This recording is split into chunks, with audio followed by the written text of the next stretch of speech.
धरा जी, हम कह रहे हैं ना कि मत चलिए बेटे बहू के पास। यहीं रहते हैं ना अपने घर में, वहाँ जाकर बंद कर रह जाएंगे। और यहाँ हमारे घर में हर चीज़ हमारे हिसाब से है, वहाँ उनके घर में उनके हिसाब से होगा। आगे हमारा शरीर और थक ही रहा है, वहाँ जाकर उन पर बोझ बनकर रह जाएंगे। वो अपना स्वतंत्र जीवन जी रहे हैं, हम अपना स्वतंत्र जीवन जी रहे हैं। क्यों उनकी ज़िंदगी में दखल अंदाजी करना। वैसे भी आजकल के बच्चे हम बड़े बुज़ुर्गों को ज़्यादा पसंद नहीं करते, उनकी नज़रअंदाजगी हमसे बर्दाश्त नहीं होगी। प्रकाश जी ने अपनी पत्नी धरा जी को समझाते हुए कहा। हम भी वहाँ नहीं जाना चाहते, लेकिन रिया और आदित्य का फ़ोन कई बार आ चुका है, बहुत ज़्यादा रिक्वेस्ट कर रहे थे। तो चलते हैं ना, उनका नया घर बन रहा है। बच्चों की खुशियों को अपनी आंखों के सामने देखने का सुख ही अपने आप में अद्भुत निराला होता है। धरा जी हुलसते हुए पति से बोली, कौन से घर की बात कर रही हैं आप, जहाँ हमारे लिए कमरा भी नहीं होगा। उन्होंने सिर्फ अपनी सुख सुविधाओं का ध्यान रखा होगा, हमारी किसी बात की तो याद भी नहीं आई होगी उन्हें। आजकल के बच्चे बहुत ज़्यादा स्वार्थी हो चुके हैं, उन्हें सिर्फ अपना सुख, अपनी खुशियाँ दिखाई देती हैं, माता पिता की नहीं। बल्कि माता पिता तो उन्हें अपनी खुशियों की राह में रोड़ा लगते हैं। तो कौन सा हमें वहाँ हमेशा रहना है, वहाँ मन नहीं लगेगा तो वापस आ जाएंगे।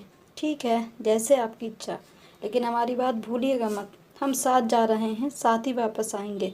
वहाँ जाकर बेटे के मुंह में पति को मत भूल जाइएगा कि बेटे ने रोक लिया तो आप रुक गईं। हाँ हाँ, याद रखेंगे। वैसे भी हमारे लिए सबसे पहले आप हैं। आप आए हमारी ज़िंदगी में तभी तो बेटा आया। धरा जी लाज से दोहरी होते हुए बोली। प्रकाश जी और धरा जी दोनों नियत समय पर लखनऊ पहुँचे। स्टेशन पर बेटे ने गाड़ी भेज दी। ड्राइवर को देखकर प्रकाश जी धरा जी को इशारा किया और बोले, लो देख लो, आपका लाडला खुद नहीं आ पाया। अपने पैसे का रोब दिखाते हुए ड्राइवर के साथ गाड़ी भेज दी। चलो भाई, आगे आगे देखते हैं होता है क्या, प्रकाश जी ने मुस्कुराते हुए कहा। उधर धरा जी मन ही मन सोच रही थी, कहीं इनकी बातें सच साबित न हो जाएं। सोचों में गुम ही थी कि घर आ गया। बेटे आदित्य ने लपकते हुए गाड़ी का दरवाज़ा खोला और सबसे पहले अपनी माँ का हाथ पकड़कर गाड़ी से उतारा। फिर अपने बाबूजी की तरफ अपना हाथ बढ़ाया तो प्रकाश जी बोले, बरखुरदार, अभी हम इतने बूढ़े भी नहीं हुए हैं कि गाड़ी से उतरने के लिए तुम्हारे हाथों का सहारा लेना पड़े। सॉरी पापा, वो ध्यान नहीं रहा। माँ के घुटनों में तकलीफ़ रहती है तो उन्हें हाथ पकड़कर उतारा तो गलती से आपकी तरफ भी हाथ बढ़ा दिया। अमर सकपकाते हुए बोला, घुटनों में तकलीफ़ तो अब इनके भी रहती है, बगैर छड़ी के अब नहीं चलने देती, लेकिन ज़बरदस्ती का रोब दिखाने की आदत है। तुम बुरा मत मानो, अपने बाबूजी की आदत तो जानते ही हो, हमेशा से ऊपर से सख्त अंदर से मुलायम, नारियल की तरह।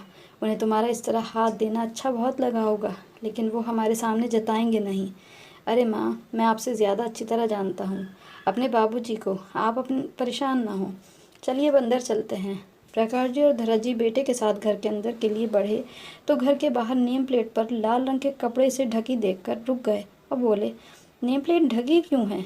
वो बस बाबूजी, मैंने और रिया ने सोचा आपके और माँ के हाथों से इस नेम प्लेट का अनावरण होगा तो बहुत शुभ होगा, इसलिए अभी इसे ढक कर रखा है। अब आप लोग आ गए हैं तो सबसे पहले ये शुभ काम होगा। तब तक बहू रिया साड़ी पहने, सर को ढके एक सजा हुआ थाल लेकर आ गई और सास ससुर के चरण स्पर्श किए और बोली, माँ, बाबूजी, अब आप लोग अपने हाथों से ये लाल कपड़ा हटाइए।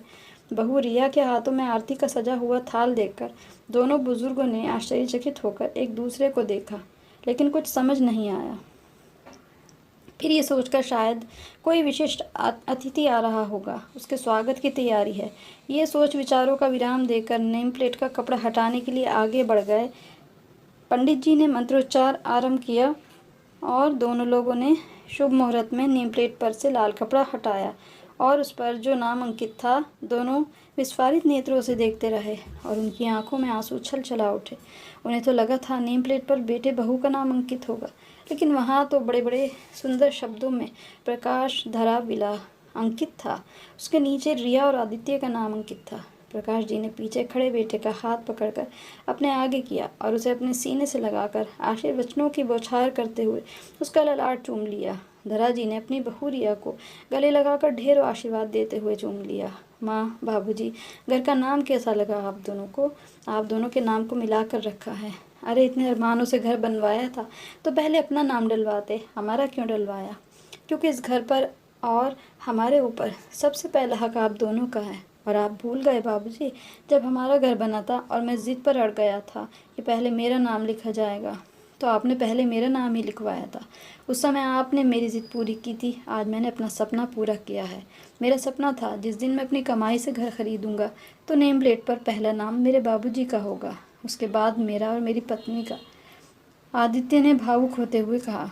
और बहू, उसने कोई आपत्ति नहीं की? उसे तो हमारा साथ बिल्कुल नहीं भाता था, धराजी ने हिचकिचाते हुए कहा, क्योंकि रिया वहीं खड़ी थी बगल में। माँ, जैसा व्यवहार मैं आप दोनों के साथ करती थी, जब वही व्यवहार अपने भाई भाभी को अपने माता पिता के साथ करते देखा तो अपने व्यवहार पर बहुत ज़्यादा ग्लानि हुई। चलिए बाकी बातें बाद में बैठकर करेंगे, पहले आप दोनों का गृह प्रवेश करते हैं। गृह प्रवेश? हमारा क्यों? बच्चों के घर में माता पिता का गृह प्रवेश कभी सुना भी है?